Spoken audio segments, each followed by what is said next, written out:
ክራርና ፍቅር ትግስት በሌላት በጨከነች ሌሊት ወዳጅ ለወዳጁ ደብዳቤ ጻፈላት። ከመጻፉ በፊት ከጥቁር ሰማይ ላይ 3 ኮከቦች አየ። ለጥቂት ቅጽበታት ከከዋክብቱ ላይ ሐሳቡን አቆየ።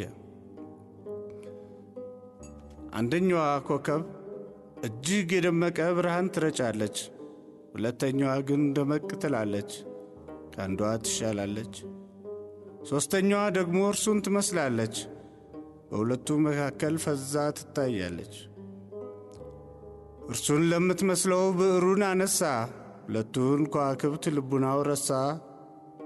አሁንም ዳግመኛ ከመጻፉ በፊት ከ1 ዓመት ቀድሞ በእርሷ የተጻፈ ደብዳቤዋን አየው። የደብዳቤው ሐሳብ የደም እንባ አስነባው።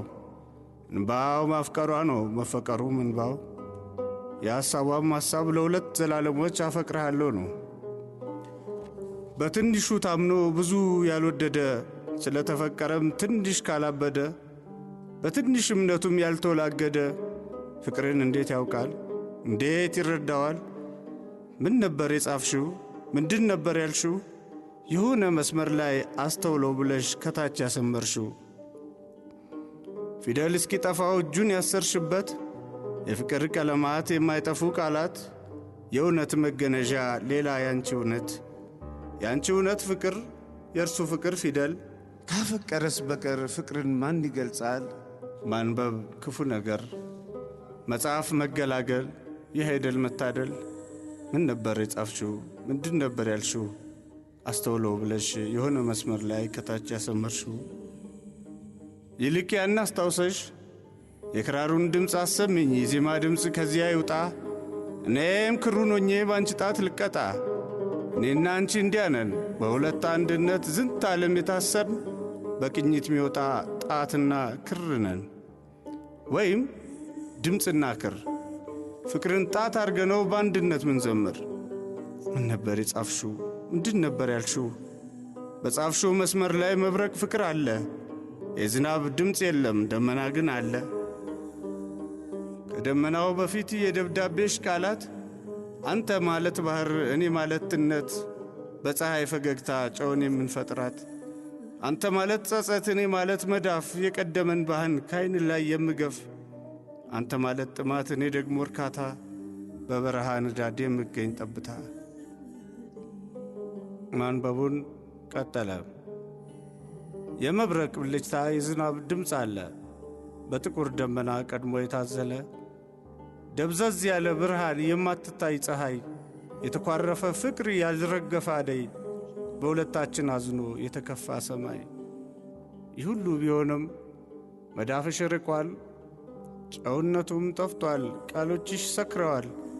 በዚያ ታላቅ ዝናብ ምድር ስትቀጣ፣ በመብረቅ ብልጭታ ነፍሳችን ስትወጣ፣ እኮ በምን እግሬ ከደጃፍሽ ልምጣ? አንቺ እንደሆን ንግሥት የመኳንንት ልጅ፣ ሕንፃ ፍቅር ልብሽ ጉብዝናን የሚያስረጅ። እኮ በምን ኃይሌ ልርገጠው ያንቺን ደጅ? ማን በምን ጉልበቱ ቤት ጀግንነቱ? ዝም ባለ ቅጽርሽ ያንቺ ኩርፊያ ነግሶ፣ ፊትሽን ፍራቻ ልቡናዬ ፈርሶ፣ በሳምንት ዘመንሽ አይኔ ደም አልቅሶ። እኮ በምን አቅሙ እንዴትስ ተደፍሮ ደጅሽ ይረገጣል? አይኑስ እንዴት ደፍሮ እምባውን ጠራርጎ ያንቺን አይን ያያል? ምን ነበር የጻፍሽው? ወይስ እኔ ጻፍኩኝ ከፍቅርሽ ላይ ወይን ደብልቄ ጠጣሁኝ? ፍቅርና ወይን የሁለት አንድነቱን የጣትና ክሩን በስልት የተቃኘ ክር ድምፅነትን ፍቅርን ጣት አርገነው በተነካን ቁጥር በስሱ ከላይዋ እንደተመታች ክር በራሳችን ቃና በራሳችን መዝሙር ለዘላለም ዕድሜ ባንድ ተገመድን። ወይስ ምንም ሆንን? እውነት ምንም ሆንን? ዜማ ሰጭ ፍቅራችን ተበጠሰ ላላ፣ የእኛ ቅኝታችን በኔነት ተበላ። ያለ ሙያው ገብቶ ያለ መጠን ነክቶ ያለ ስልቱስ ቃኝቶ ክራር ፍቅራችንን ክሩን ማን በጠሰ? በምን አይነት ስልትስ ዜማችን ታደሰ? ካሰቡ ነቃ፣ በራሱ ክር ላይ የራስ ስልቱን ቃኘ። ለደብዳቤዋ መልስ ሊመልስ ተመኘ። ላንተ ያለችውን ላንቺ ብሎ ጻፈ፣ በራስ የቃል ስልቷ ቃሉን አከነፈ። ረስቶት ነበረ። ከጠረጴዛው ስር በጽዋ ተሞልቶ ወይኑ ተቀምጧል። ጥቁር የወይን ደም ከጽዋው አንስቶ አንደዜ ጠጣለት። አንዱን ሳያጣጥም ጽዋው ወደቀበት። የፈሰሰው ወይን ልብሱን አረጠበው፣ መሬቱን አራሰው። ፍንጥቅጣቂው ደግሞ ዓይኑን አስለቀሰው።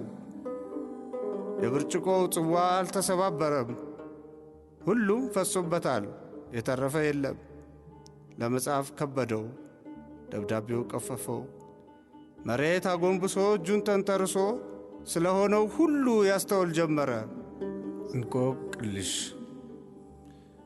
የወደቀ ጽዋ ያልተሰባበረ፣ የፈሰሰ ወይን በአንድ ጉንጭ የቀረ፣ ያላለቀ ጽሑፍ በረቂቅ የኖረ፣ ያኮረፈች ፍቅር ደጇ የታጠረ፣ አራቱ ምስጢሮች ሳይተረጎሙ ሳይመረመሩ በአፍቃሪው ልቦና እንቆቅልሽ ሆነው ለዘላለም ቀሩ።